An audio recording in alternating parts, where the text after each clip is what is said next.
ईश्वर ना करे ऐसी रिपोर्ट आपके सामने फिर से रखनी पड़े। जो कुछ उत्तरकाशी में हुआ है वो तस्वीरें आपके सामने रखते हुए हम थर्रा रहे हैं। हर्षिल घाटी के धराली में जो कहर बरपा है उसमें पूरा का पूरा गांव कीचड़ और गाद के नीचे समा गया है। कुदरत के कहर की डरावनी तस्वीरें उत्तराखंड के अलग अलग इलाकों से सामने आ रही हैं। पहाड़ हो या मैदानी इलाके, डर एक जैसा है। रुद्रप्रयाग से प्रयागराज तक ये क्या हो रहा है, ग्राउंड जीरो से एक्सक्लूसिव रिपोर्ट।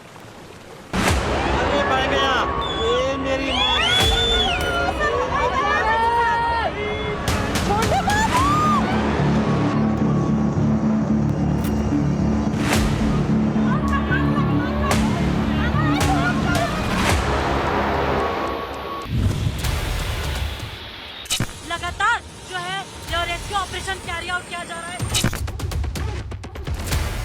जैसे ही पहाड़ ढहने शुरू हुए, रास्तों को पूरी तरह से ब्लॉक किया गया इस पहाड़ द्वारा, लेकिन उसके बाद रास्ता बनाया गया है। और देखिए आप गाड़ियों की जो मशक्कत है वो अपने आप में कितनी ज्यादा है।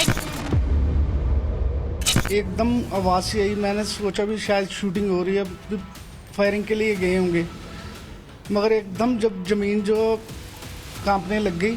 बहुत तेज पानी आया, पत्थर पेड़ के नहीं बचेंगे आज तो, लेकिन बच गए। धराली में हुए दैवीय आपदा के बाद लगातार रेस्क्यू ऑपरेशन शुरू हो गया है। आज मौसम साफ है और आप देख सकते हैं मेरे पीछे कि रेस्क्यू ऑपरेशन लगातार आईटीबीपी के जवान कर रहे हैं।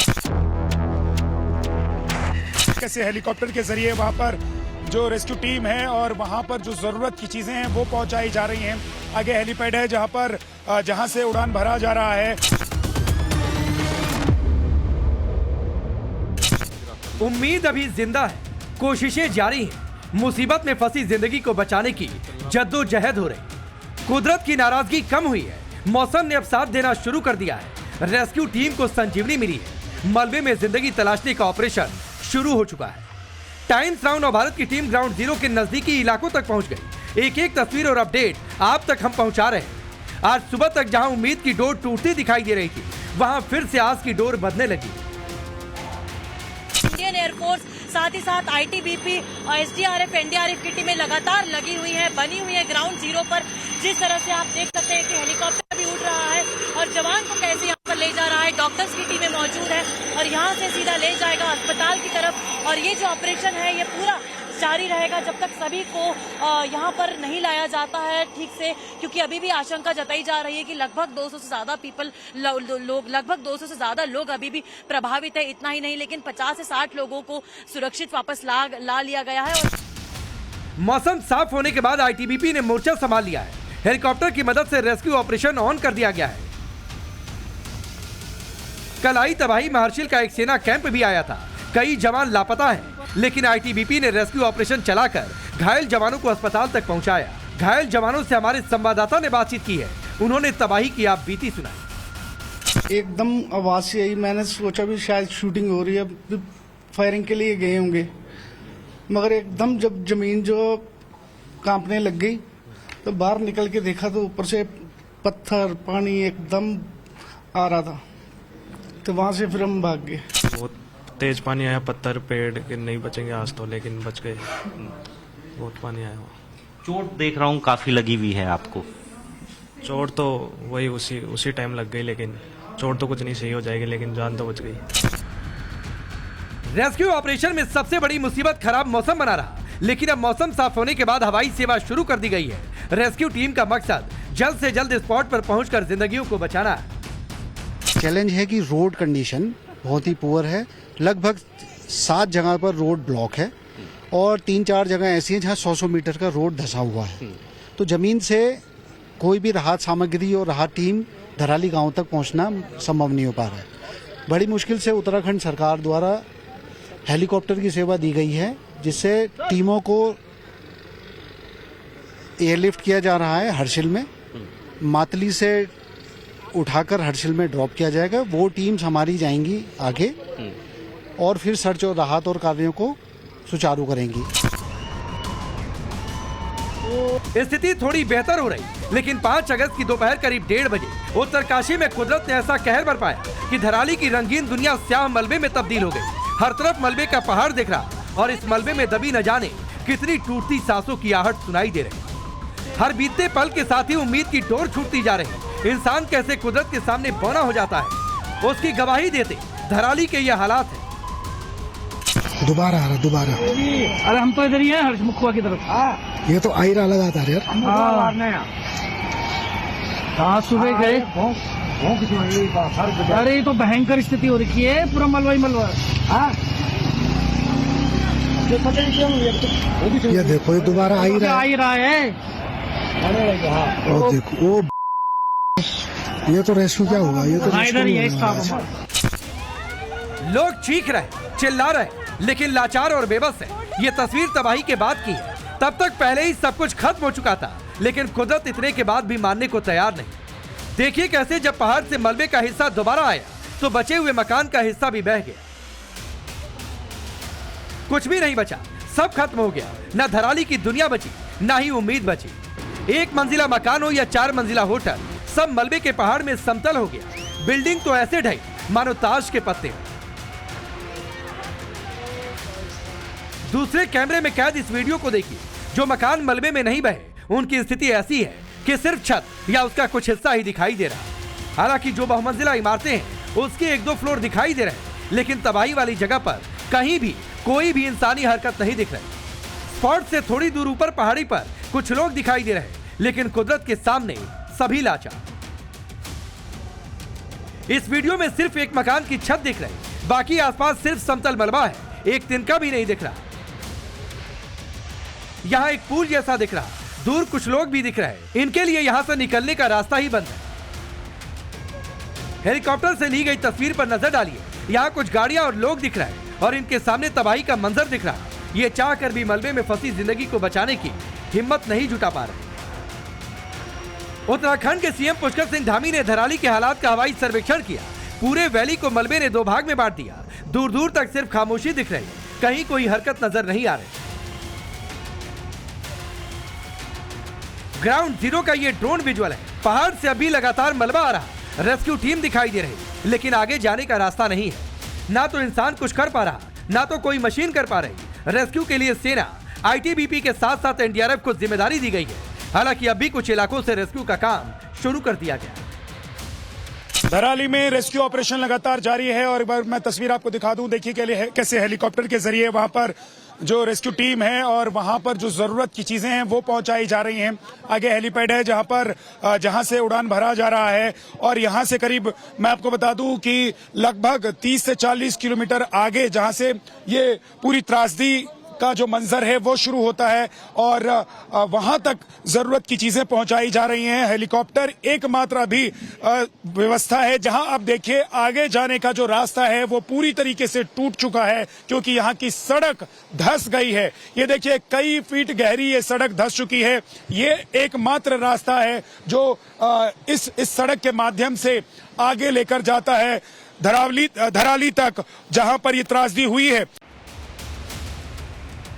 पहली तस्वीर तबाही के बाद की है, दूर दूर तक कुछ दिखाई नहीं दे रहा। और दूसरी तस्वीर आज की है जब नवभारत का कैमरा स्पॉट पर पहुंचा। एसडीआरएफ की टीम ग्राउंड जीरो पर पहुंच गई है। पूरे इलाके में दलदल बना है। ऐसे में टीन शेड की मदद से एसडीआरएफ रास्ता बनाने में जुटी है। लोहे की पाइप और मलबे में बहकर आए टीन शेड को जोड़कर चलने लायक रास्ता बनाया जा रहा है ताकि इससे होकर लोगों का रेस्क्यू किया जा सके। रेस्क्यू टीम को राहत कार्यों में आसानी हो, इसके लिए उन्हें thermal imager, cutter, ropes, stretcher जैसी चीजें भी दी गई हैं ताकि अत्याधुनिक उपकरणों की मदद से मलबे में दबी संभावित जिंदगियों को तलाशा जा सके। एक तरफ जहां सेना और आईटीबीपी के साथ साथ एनडीआरएफ और एसडीआरएफ की टीम रेस्क्यू ऑपरेशन में जुटी है, वहीं नवभारत का कैमरा भी हर तस्वीर को आप तक पहुंचाने की कोशिश कर रहा। हमारी पूरी टीम इन मुश्किल हालातों में भी डटी है। कोई स्पॉट से 10 किलोमीटर दूर है तो कोई 30 किलोमीटर दूर। क्या हालात है वो आपको बता रहे हैं। ये इस समय गंगोत्री हाईवे है और गंगोत्री हाईवे की देखिए तस्वीरें, ये यहाँ से बिल्कुल पूरी तरह से नेस्तनाबूद हो चुका है। आप देख सकते हैं जमींदोज हो चुका है ये पूरा रास्ता। ये हाईवे है, ये गंगोत्री का हाईवे है। इस रोड से होकर हर्षिल घाटी आती है और हर्षिल घाटी यहाँ से तकरीबन 40 किलोमीटर है। अच्छा, यहाँ कुछ लोग भी हैं, उनसे बात करने की कोशिश करेंगे। हम आगे बढ़ रहे हैं, लेकिन मैं आपको बता दूं कि इस रास्ते पे अभी एक पुल आगे होता था, जो आगे हर्षिल घाटी को जोड़ता है, अब सूचना ये भी मिल रही है कि वो पुल भी बह गया है।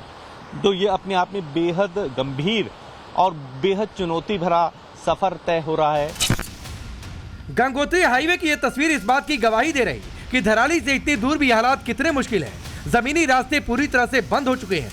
प्रशासन के साथ स्थानीय लोग भी कंधे से कंधा मिलाकर काम कर रहे हैं। देखिए कैसे जान जोखिम में डालकर प्रशासन की टीम के साथ हम आगे बढ़ने की कोशिश में लगे। आप देख सकते हैं रास्ता कितना खतरनाक है और हमारे साथ कमांडर राजकिशोर जी भी खुद सफर कर रहे हैं और यहाँ छोटी सी एक चूक और आप सीधा नीचे जाते हैं। आप अंदाजा लगाइए कितना चुनौती भरा इस समय सेना के लिए भी, सरकार के लिए भी, तमाम उन लोगों के लिए एक बेहद बड़ा चैलेंज है जिसको हम पार कर रहे हैं। और हमें आखिर इस वैकल्पिक रास्ते को दिखाना है कि अब जो ये रास्ता ध्वस्त हो गया है, इस रास्ते को ध्वस्त होने के बाद कौन सा ऐसा वैकल्पिक रास्ता तैयार होगा। देखिए वहाँ जेसीबी लगी है और मौके से मैं आपको ग्राउंड जीरो से तस्वीरें दिखा रहा हूँ कि किस तरीके से हम जंगल के रास्ते होते हुए आपको जेसीबी मशीन तक पहुंच रहे हैं। हालांकि धीरे धीरे कुछ रास्ते खुलने लगे हैं और उम्मीद की जा रही है कि रेस्क्यू ऑपरेशन में तेजी आने के बाद ज्यादा से ज्यादा जिंदगियों को बचाया जा सके। इंडियन आर्मी के जो चॉपर्स हैं, आईटीबीपी का जो यहाँ अस्पताल है, वहाँ पर घायलों को जिन्हें बादल फटने वाली घटना से लाया जा रहा है, रेस्क्यू किया जा रहा है, उन्हें लाकर उनका इलाज कराया जा रहा है। और जो बहुत ज़्यादा चोटिल हैं, जो बहुत गंभीर रूप से घायल हैं, उन्हें यहाँ से भी आगे ले जाया जा रहा है जिससे कि उनका तत्परता से इलाज हो सके। साफ तौर पर जो चॉपर्स हैं उनका इस्तेमाल दो तरफा किया जा रहा है। एक तरफ जब घायल यहाँ पर आते हैं उन्हें हॉस्पिटल में उतारा जाता है और दूसरी तरफ इसी उत्तरकाशी के इलाके से जो खाने की वस्तु हैं, यानी कि राहत के काम है, राहत का मटेरियल है, खाने की वस्तुएं हैं, पीने का पानी है, वो भी उन इलाकों में पहुंचाया जा रहा है। हादसे वाली जगह के सबसे करीब टाइम्स नाउ भारत की टीम पहुंची और वहां के लोगों से बातचीत की। इस वक्त हम हैं धराली से करीब 20 किलोमीटर पहले लिमचा घाट के पास। आप मेरे पीछे देख सकते हैं ये जो यहाँ पे आरसीसी एक पुलिया थी वो पूरी तरीके से वॉश आउट हो चुकी है और जो नेशनल हाईवे है वो पूरी तरह टूट चुका है और जो लोग हैं उनको आने जाने में परेशानी हो रही है। जो जी आप कहाँ से आए हैं और कहाँ जा रहे हैं? हम उत्तरकाशी से आए, हम दूध पनीर बेचते हैं। यहाँ से हमारा ऊपर भैंस से परिवार ऊपर है। क्या दिक्कत हुई आप? यहाँ से निकल नहीं जा रहा हमारे पे। कितने बच्चे हैं, कितने लोग हैं ऊपर? ऊपर काफी लोग हैं, हमारे भैंस बच्चे वगैरह ऊपर। कुदरत की मार रुद्रप्रयाग से प्रयागराज तक झेल रहा संगम नगरी मां गंगा के प्रकोप से त्रस्त है। हम मौजूद हैं प्रयागराज में ग्राउंड जीरो पर। ड्रोन से आपको तस्वीरें यहां से हम दिखा रहे हैं। हम मौजूद है गंगा नगर जो यहां राजापुर में है और यहां देखिए जो पूरी की पूरी कॉलोनी है, मोहल्ला है, वो कैसे इस वक्त जलमग्न नजर आ रहा है। चारों तरफ देखिए, अगर आपकी निगाह जाएगी तो आपको पानी ही पानी नजर आएगा। दीदी कब से यहाँ पानी भरा हुआ है? आज 4 दिन हो गया। 4 दिन। तो कैसे आप लोग मुश्किलों में, क्या क्या मुश्किलें आ रही हैं? आज लाइट नहीं आ रही है, पानी नहीं मिल रहा है और ऐसे ही खाने पीने के लिए दिक्कत हो रही है। नाव भी कम चल रही है। कहीं भी जाना पड़ता है तो नाव से जाना पड़ता है? हाँ, नाव से जाना पड़ता है। सामान वामान लाना हो तो कैसे कर रहे हैं? नाव से मंगाते हैं बच्चे से। ये एक रिहायशी इलाका है, जैसा अमूमन छोटे शहरों में, कॉलोनियों में होता है। यहाँ घर आमने सामने है लेकिन हर घर के आगे पानी इकट्ठा है। हालात यहाँ भी जस के तस बने हुए हैं। लोग अपनी फर्स्ट फ्लोर को छोड़कर ऊपरी मंजिलों पर शिफ्ट हो गए हैं। तो बहुत सारे ऐसे लोग हैं जो कि यहाँ से दूसरी जगह पर शिफ्ट हो गए हैं। आप तस्वीरें देखिए मेरे साथ आगे बढ़ते बढ़ते, क्योंकि गलियों से इस वक्त हम गुजर रहे हैं और इन गलियों से गुजरते वक्त आपको तस्वीरें वही दिखाने की कोशिश कर रहे हैं। ड्रोन कैमरे से एरियल व्यू भी हम आपको दिखा रहे हैं लगातार कि देखिए क्या हालात यहाँ पर फिलहाल बने हुए हैं। प्रलय के इस भयावह मंजर में न जाने कितनी जिंदगियां अभी तक खत्म हो चुकी हैं और न जाने कितने अभी लापता हैं। Bureau report, times now Bharat. Uttarkashi में मौत का पहाड़ टूटा, पूरे इलाके से तबाही की दर्दनाक तस्वीरें आई, लेकिन फैजल, सिराज, रहीम, जिब्रान, काशिफ, अली, सोहराब को इस पर हंसी आ रही। ये ऐसे लोगों की फौज है जो त्रासदी का मजाक उड़ाते हैं, उस पर हंसते हैं और अनाप शनाप लिखते हैं। कहाँ से आते हैं ऐसे लोग, कहाँ रहते हैं और किस तरह की मानसिकता के लोग हैं? आपदा के वीडियो देखकर जिनके हंसी ठहाके नहीं रुक रहे। एक एक सबूत के साथ आज आपको दिखाता हूं डिटेल।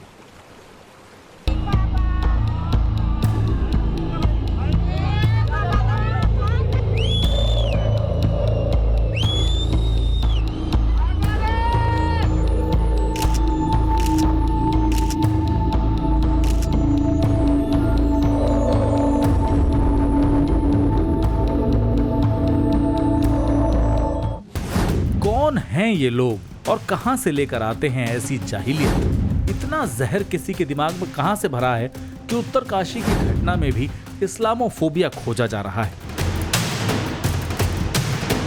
जीता जागता एक गांव, उसके लोग कीचड़ और गाद के नीचे दफन हो गए। अरे भाग गया, ए मेरी अभी तक ठीक से ये भी नहीं मालूम कि कितने लोग मारे गए। मारे जाने वाले कौन लोग हैं? 50 से ज्यादा लोग लापता हैं, मगर इन कट्टरपंथियों को इसमें हंसी आ रही है, ठहाका फूट रहा है, लाफ्टर इमोजी चिपकाई जा रही है। धिक्कार है ऐसे लोगों पर और यकीन मानिए ऐसे ही जाहिलों की टोली दिन रात सोशल मीडिया पर फॉल्स नैरेटिव फैलाती है। एक्शन होने पर विक्टिम कार्ड खेलते हैं। फोन या कंप्यूटर की स्क्रीन के पीछे छिपकर ये अपनी असल सोच को जग जाहिर कर रहे हैं। ये कमेंट, ये इमोजी, ये रिएक्शन धराली में आए विनाश के इन वीडियोस के नीचे दिया गया।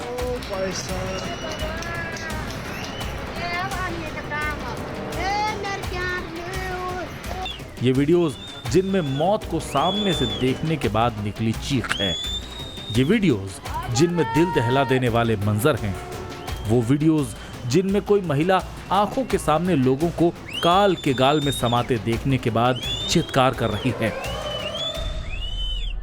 कल तक जो धराली गांव, वहां का बाजार, होटल, घर, दुकानें, मकान वर्तमान का हिस्सा थे, वो अब कई फीट कीचड़ और गाद के नीचे दफन हो चुके। धराली अब भूतकाल में बदल चुका है। लेकिन कीबोर्ड पर जाहिलियत का नमूना पेश करने वालों को ये अल्लाह का अजाब दिखाई दे रहा है, जो उत्तराखंड पर और धामी सरकार पर बुलडोजर बनकर गिरा। इनके नाम पढ़िए, गौर से देखिए, तब आपको हंसने वालों में एक बात कॉमन नजर आएगी। नाम पढ़िए, बातें पढ़िए और देखिए कि कैसे जब कौमी सनक दिमाग पर चढ़ जाती है तो किसी की दुख तकलीफ में भी हंसी मजाक ढूंढ लेती है। जाहिलियत का पहला नमूना देखिए, ये कोई अली सोहराब का हैंडल है। इसने धराली आपदा के चंद सेकंड पहले का वो वीडियो शेयर किया जिसमें लोग इधर उधर भागते नजर आ रहे हैं। इसके बाद पहाड़ के नीचे आता सैलाब उन्हें लील लेता है। इस वीडियो पर इसने लिखा, कुदरत का कहर उत्तरकाशी में। इसके बाद इसने पोस्ट लिखा, तुम मुसलमानों के घर तोड़े जाने पर हंसो, मस्जिद की जगह मंदिर बनाने पर उत्सव मनाओ, मुसलमानों के कारोबार बर्बाद करने पर तालियां बजाओ, मुसलमानों को लिंच करो और बदले में हमसे ये उम्मीद करो कि तुम्हारी लाशों पर आंसू बहाएंगे। मान्यवर इतने महान नहीं हैं। इस पोस्ट के नीचे कमेंट क्या आए, क्या लिखा गया वो देख लीजिए। आतिफ नाम का हैंडल हंसने वाली इमोजी के साथ लिखता है, कुदरत पानी से इंसाफ करती है। फैजल नाम का हैंडल लिखता है, बुलडोजर चला। सिराज नाम का हैंडल लिखता है, अल्लाह इंसाफ करता है। मोहम्मद रहीम नाम का हैंडल लिखता है, कुछ भी कहो लेकिन धामी के ऊपर अजाब आया है। हो सकता है पोस्ट करने वाले ये सारे हिंदुस्तानी हैं, हो सकता है इनमें से कई पाकिस्तानी हो, कोई बांग्लादेशी हो या किसी दूसरे देश का हो, या वो गैंग हो जो इस बात को आगे बढ़ाती है कि तेरा मेरा रिश्ता क्या। कोई भी हो, लेकिन बेगुनाह और लाचार की मौत पर हंसने वाले ये फैजल, सिराज, रहीम कहीं से भी इंसान तो नहीं हो सकते। पुलवामा अटैक के दरमियान सोशल मीडिया पर जिस तरीके की टिप्पणियां सामने आ रही थी वो बिल्कुल ऐसी नहीं थी जो कि एक देश की मिलीजुली आवाज़ होनी चाहिए। वहीं पर पूर्व सीडीएस बिपिन रावत के हेलीकॉप्टर क्रैश में भी कई तरीके के घटिया कमेंट सोशल मीडिया पर देखे गए। हाल ही में पहलगाम हमले के दरमियान भी देखा गया कि कई सारे ऐसे सोशल मीडिया अकाउंट्स थे जो कि घटिया स्तर की कमेंटबाजी लगातार सोशल मीडिया पर कर रहे थे, जिसके बाद अहमदाबाद प्लेन क्रैश के अंदर भी कई सारे अकाउंट्स का खुलासा हुआ जिन्होंने मृतकों और घायलों का मजाक उड़ाना भी सोशल मीडिया पर शुरू कर दिया था। धराली की आपदा को बुलडोजर से जोड़ने वाला ये हैंडल है करिश्मा अजीज का। इनकी नफरत का छोर ढूंढना मुश्किल है। उत्तराखंड में अवैध मदरसों, मजारों पर सरकार बुलडोजर एक्शन कर रही है। रामनगर में रिजॉर्ट के अंदर बनी 3 अवैध मजारें हटाई गई। हरिद्वार में अवैध अतिक्रमण पर बुलडोजर चला। काशीपुर में सरकारी जमीन पर बनी अवैध मजार को हटाया गया। काठ गोदाम में बुलडोजर एक्शन देखने को मिला। हल्द्वानी में सरकारी जमीनें कब्जा मुक्त कराई गई, तो इनको इतना गुस्सा और नफरत धामी सरकार के लिए है और इसी नफरत ने शायद अब वहशी सोच का आकार ले लिया है। तभी तो आपदा की मार झेलने वाले मासूमों के लिए जिब्रान खान लिखते हैं तड़पने दो। काशिफ लिखता है कितने टपके फिलिस्तीन के झंडे वाली प्रोफाइल फोटो लगाकर हंसी उड़ाई जा रही है। ये वही लोग हैं जो गाजा पर इजराइल की कार्रवाई को लेकर मासूमों की जान की बात करते हैं। मासूम जाने कहीं भी जाएं, ये सबसे पीड़ादायक और गलत है। लेकिन गजा के मासूमों और ऑल आइज ऑन राफा का नैरेटिव गढ़ने की कोशिश करने वाले धराली के हताहतों के लिए लिखते हैं कितने टपके। हद तो ये है कि इतना कुछ करने के बाद भी ये इस्लामोफोबिया पता नहीं त्रासदी में भी कैसे ठहाके लगाने की हिम्मत जुटा लेते हैं। इतनी बेशर्मी से सोशल मीडिया पर हंसते हैं जैसे जाने क्या हासिल कर लिया। ये लिस्ट बहुत लंबी है और इनके ठहाके बहुत डेंजरस। वैसे तो किसी त्रासदी का सोशल मीडिया पर मजाक उड़ाने वालों के लिए कोई कानून नहीं, लेकिन कुछ मामलों में एक्शन हो सकता है, खासकर अपराधी की सोच का पैटर्न वैसा ही रहा हो तो। ऐसे लोगों पर सख्त कार्रवाई होना चाहिए, जिसके लिए भारतीय न्याय संहिता के सेक्शन 152, जिसमें भारत की संप्रभुता और एकता और अखंडता की बात कही गई है, साथ ही साथ राष्ट्रीय एकता के लिए सेक्शन 197 उसके विरुद्ध दिए गए कथनों के लिए, और इसके अतिरिक्त सेक्शन 299 भारतीय न्याय संहिता की, जिसमें धार्मिक भावनाओं को ठेस पहुंचाना और मानहानि के लिए सेक्शन 356 जैसी धाराओं का इस्तेमाल किया जा सकता है।